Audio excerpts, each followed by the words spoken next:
প্রাণবন্ত এবং সাফল্যমণ্ডিত হচ্ছে তিনি আর কেউ নন, একজন ক্রীড়াপ্রেমী মানুষ জনাব হযরত আলী। সেই সাথে সঞ্চালনে রয়েছেন নবগঞ্জ উপজেলা যুব দলের যুগ্ম আহ্বায়ক জনাব মির্জা মাহমুদ সোহেল। ধন্যবাদ জানাতে জনাব মোহাম্মদ মাহতাব হোসেন, সাধারণ সম্পাদক এবং সেই সাথে আগত সকল দর্শকবৃন্দদেরকে আবারও আয়োজক কমিটির পক্ষ থেকে খেলাধুলার শুভেচ্ছা এবং অভিনন্দন জ্ঞাপন করছি। আমরা যাতে আমাদের সন্তানদের এলাকার মাঠে আনতে পারি, মাঠে এসে তারা খেলাধুলা আমাদের ছোট ছোট বোনেরা, আমাদের ছোট ছোট মায়েরা, ওরাও যাতে খেলাধুলার সাথে সম্পৃক্ত থাকে, ওরাও যাতে বিপথে না যায়, এগুলো দেখার দায়িত্ব যেমন একেবারে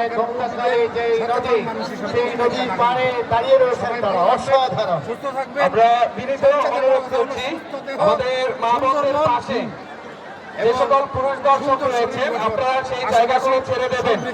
আপনাদের অনুরোধ করছি তাদেরকে খেলা দেখার সুযোগ করে দেন। আপনাদের অনুরোধ করছি এবং ভলেন্টিয়ার